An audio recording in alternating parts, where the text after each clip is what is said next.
नमस्कार दोस्तों। आज हम लोग एलन की नोट से एब्रोटेनम मेडिसिन के बारे में डिस्कस करेंगे। एब्रोटेनम का कॉमन नेम जो होता है साउथरनवुड होता है। ये कंपोजिटी फैमिली से बिलोंग करता है। कॉन्स्टिट्यूशन देखेंगे तो marasmus of children with marked emaciation specially of legs. Marasmus of children, marasmus क्या होता है? अगर बच्चों में माल न्यूट्रिशन हो जाए, प्रोटीन फैट कार्बोहाइड्रेट इन सब की कमी हो जाए तो मेरास्मस हो जाता है। इसमें बच्चा बहुत दुबला पतला इमेसिएटेड होता है बॉडी उसकी। स्पेशली ऑफ लेग, जो दुबलापन होता है ये पैरों का ज्यादा होता है इसमें, specially of legs. Iodum sanicula tuberculinum भी इसकी मेडिसिन है। The skin is flabby and hangs loose in fold. Skin जो होता है उसके फ्लैबी, फ्लैबी मतलब थुलथुलापना हो जाता है स्किन में। हैंग्स लूज इन फोल्ड, छोटे छोटे फोल्ड्स में स्किन लटक जाते हैं इकट्ठा हो ओके। इसमें होता क्या है, जो मसल्स है उसकी वो डिस्ट्रॉय होने लगती है और उसके जगह छोटे छोटे फैट इकट्ठा हो जाते हैं, सॉफ्ट फैट। ये अगर नेक में है तो नेट्राम्यूर और सेनिकुला भी मेडिसिन है। मेंटल जनरल इसका देखेंगे, चाइल्ड है इल नेचर्ड, हमेशा वो बीमार जैसा दिखेगा। इरिटेबल चिड़चिड़ा एकदम, क्रॉस गुस्सैल प्रवृत्ति का होगा। डिस्पोंडेंट एकदम निराश हमेशा रहेगा। Violent in human, would like to do something cruel, एकदम गुस्सैल प्रवृत्ति का होगा, इतना कि वो वायलेंट होगा। ह्यूमन नेचर उसके अंदर नहीं होगा, कुछ न कुछ तोड़ फोड़ हमेशा करता रहेगा। फिजिकल जनरल देखेंगे, फिजिकल जनरल में रेवेनस हैंगर, उसको भूख बहुत तेज लगेगी। Losing flash while eating well, अच्छा खाने के बाद भी उसके मसल डिस्ट्रॉय होती है, वो मोटा नहीं होता है, दुबला पतला एकदम रहता है लेकिन खाता वो अच्छा है।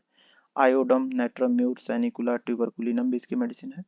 हेड देखेंगे, in marasmus head weak can not hold it up, इतना वीक होता है उसका हेड कि ये सीधा भी नहीं कर पाता, अपना गर्दन सीधा नहीं कर पाता है।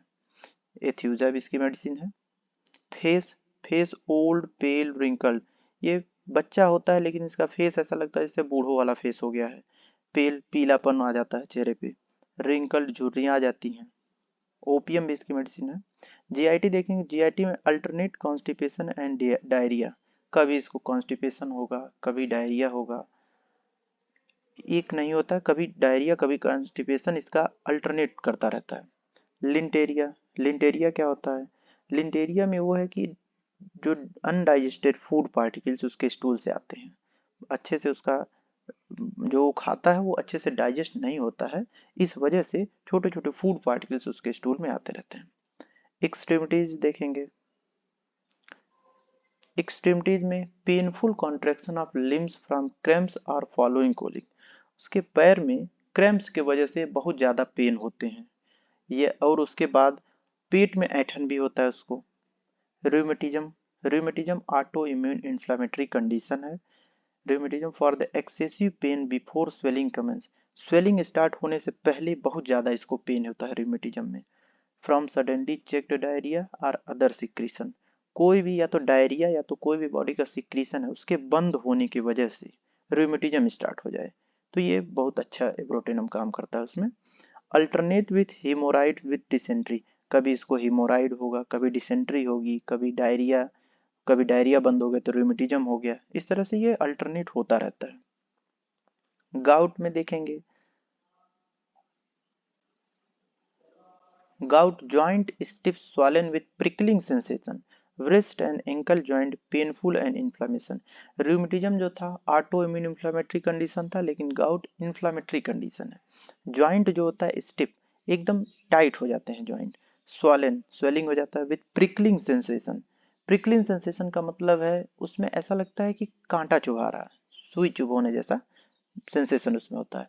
wrist and ankle joints painful and inflamed, wrist और ankle joint इसके पेनफुल, बहुत ज़्यादा दर्द होता है और स्वेलिंग भी उसमें हो जाती है।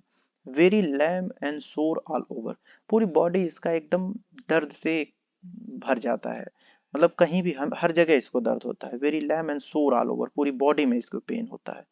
Marasmus of lower extremities only, ये दुबलापन होता है मेरास्मस लोअर एक्सट्रीमिटीज में, ऊपर हम लोग देखे हैं यहाँ भी दिया है कि लोअर एक्सट्रीमिटीज ओनली, सिर्फ लेग में सबसे ज्यादा होता है। फीवर इसका देखेंगे, great weakness and prostration and a kind of hectic fever with children unable to stand. Great weakness, बहुत ज़्यादा इसको कमजोरी होती है। प्रोस्ट्रेशन फिजिकली और मेंटली एकदम थका हुआ होता है।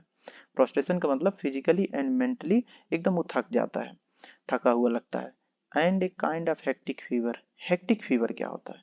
हेक्टिक फीवर वो होता है जिसमें fever with large variation in temperature through out the day, एक ही दिन में बहुत ज़्यादा वेरिएशन होते हैं टेम्परेचर की। कभी उसको स्वीट होगी, कभी उसको बहुत ज़्यादा चिल आ जाएगा, कभी ठंडी लगेगी, कभी पसीना होगा, एक नहीं रहता है, एकदम टेम्परेचर बदलता रहता है, कुछ कुछ देर पे बदलता रहता है। अनएबल टू स्टैंड, इतना कमजोर वीकनेस हो जाता है, इतना वीक हो जाता है वो खड़ा भी नहीं हो पाता है। स्किन, इसका ईचिंग चिलब्लेंस, ईचिंग चिलब्लेंस का क्या मतलब है?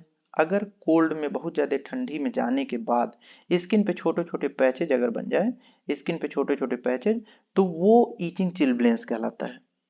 तो इसकी एब्रोटेनम बहुत अच्छी मेडिसिन है। रिलेशन हम देखेंगे तो आफ्टर हिपर इन फर्नकल, फर्नकल क्या होता है?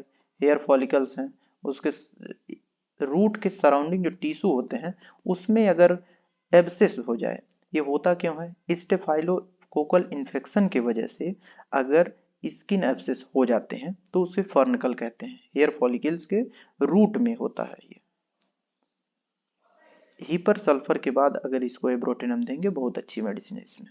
After aconite and bryonia in pleurisy, pleurisy होता है inflammation of tissue that line the lung and chest cavity, lung और चेस्ट कैविटी में जो टिश्यू लाइन करती हैं उसमें अगर इन्फ्लामेशन हो जाए तो एकोनाइट और ब्राइनिया के बाद इसको एब्रोटेनम को देते हैं।